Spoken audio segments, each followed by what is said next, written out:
হাইলাকান্দিতে তীব্র রাজনৈতিক বাকযুদ্ধ, রাহুল রায়কে পাল্টা জবাব ডক্টর মিলন দাসের। হাইলাকান্দি সমষ্টিকে কেন্দ্র করে রাজনৈতিক উত্তাপ ক্রমশ বাড়ছে। কংগ্রেস প্রার্থী রাহুল রায় তার প্রতিদ্বন্দ্বী বিজেপি প্রার্থী ডক্টর মিলন দাসকে ইঙ্গিত করে এক সভায় বাংলাদেশি তকমা দেওয়ার পর শুরু হয়েছে জোরদার বাকযুদ্ধ। দুদিন আগে বাংলাদেশ তো আইসুন, তার আগা কোনো মাথা নাই। গৌতম রায়ের মতো স্ট্রং ব্যক্তি যেখানে আসলা কংগ্রেসের, এখানে যারা বিজেপি করছেন তারা খুব কষ্ট করে তারা বিজেপি করছেন। আজকে যদি কোনো ফ্যাসিলিটি পাইতে হয়, যদি তারা পাইতে, আমি তারা আমার ধন্যবাদ জানাইলাম মনে। যদি টিকিট পাইতে হয়, যদি আজকে তারা পাইতে, আমি হাত তুলে সমর্থন করলাম না। চলো, যে পাইছে আমার গৌতম রায়ের মতো ব্যক্তিরে সময় যারা বিজেপি করিয়া তারা আজকে টাফ ফাইট করিয়া যদি আজকে টিকিট পাইতো, আমি খুশি হইলাম। কিন্তু আজকে হাওয়ার থেকে আইয়া দুদিন আগে বাংলাদেশ তো আইসুন, তার আগা কোনো মাথা নাই, আইয়া টিকিট লইয়া যা জয় শ্রীরাম কইলাম।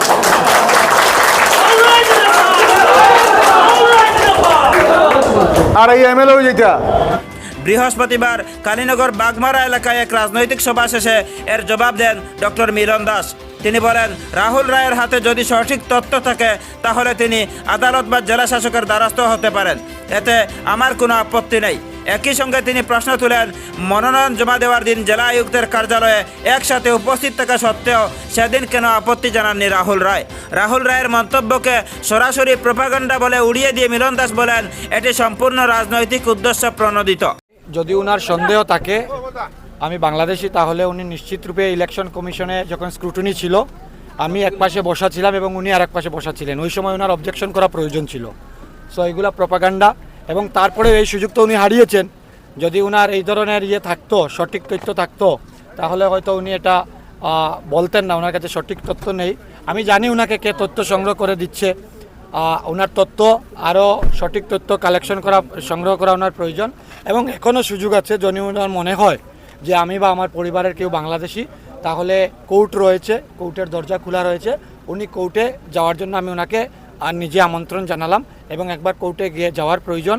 যদি আমি বাংলাদেশি থাকি তাহলে কোর্ট আমাকে দিবে, নির্ধারিত সময়ে আমাকে বাংলাদেশে পাঠাবে, হেয়ারিং হবে। আজকাল কোর্টেও যাওয়ার প্রয়োজন নেই, সব ডিস্ট্রিক্ট অফিসে ডিসিকেও এরকম এম্পাওয়ার করা হয়েছে। ডিসির কাছে একটা কমপ্লেন দিয়ে উনি দেখতে পারেন। অন্যদিকে গৌতম রায়ের আশীর্বাদ নেওয়া নিয়ে নতুন বিতর্কেরও সৃষ্টি হয়েছে। এক সাংবাদিক সাক্ষাৎকারে রাহুল রায় দাবি করেন, মিলন দাস যে ছবি সামাজিক মাধ্যমে ছড়িয়েছেন তা শুধুমাত্র রাজনৈতিক উদ্দেশ্য করা। তার প্রশ্ন, যেদিন কংগ্রেস টিকিট ঘোষণা হয় সেদিনই কেন মিলন দাস গৌতম রায়ের আশীর্বাদ নিলেন, তার আগে কেন নেননি?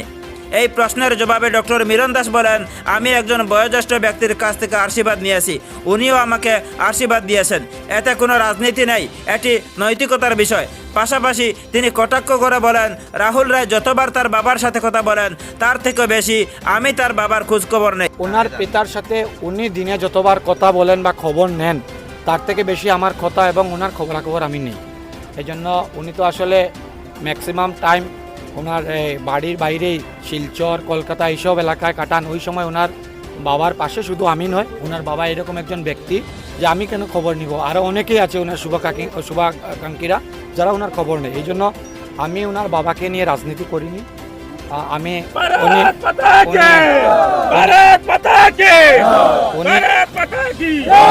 উনি বরিষ্ঠ নাগরিক, আমাদের সবার অভিভাবক, সেই জন্য আমি আশীর্বাদ নিতে গিয়েছিলাম।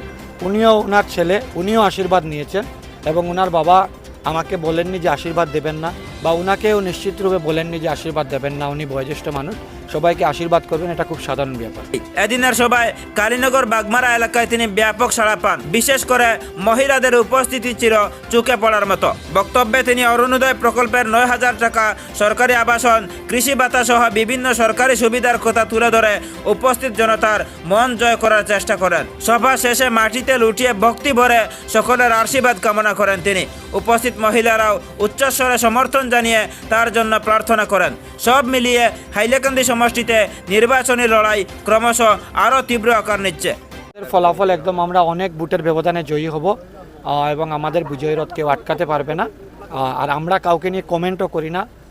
আমি দেখেছি অনেকেই প্রেস মিট করছেন, প্রেসে অনেক কিছুই বলছেন, এবং অনেকে আমাকে বলে যে আপনি এগুলার উত্তর দেওয়া প্রয়োজন রয়েছে আমি মনে করি ব্যক্তিগতভাবে, কারণ আমার কাছে উন্নয়ন নিয়ে মানুষের মধ্যে কথা বলতে হয়, মানুষের মধ্যে থাকতে হচ্ছে। সেই জন্য এইগুলাতে যদি আমি লেগে যাই কে কি বলল তাদেরকে কাউন্টার দেওয়া, তাদের উত্তর দেওয়া, তাহলে আমি মানুষের মধ্যে পৌঁছতে পারবো না। আমাকে মানুষের মধ্যে পৌঁছতে দেন, মানুষের সঙ্গে কথা বলতে দেন, কারণ আগামী দিনে আমি মানুষের কাজ করব। ধন্যবাদ।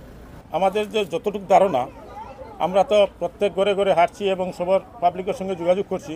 যোগাযোগ করে মোটামুটি আমরা 100% আমরা সাড়া পাচ্ছি, কেননা সব মহিলারা বলছে আমরা অরুণোদয় পেয়েছি, আমরা কয়েকদিন আগে 9,000 টাকা পেয়েছি এবং চাউল পাচ্ছি, সিলিন্ডার গ্যাস পাচ্ছি, তারপরে কয়েকদিন আগে 10,000 টাকা পাচ্ছি। কৃষকরা বলছে আমরা 2,000 করে পাচ্ছি, যার জন্য আমরা স্বতঃস্ফূর্তভাবে আমরা হেমন্ত বিশ্ব শর্মার হাত শক্ত করব। News desk report, secular Times.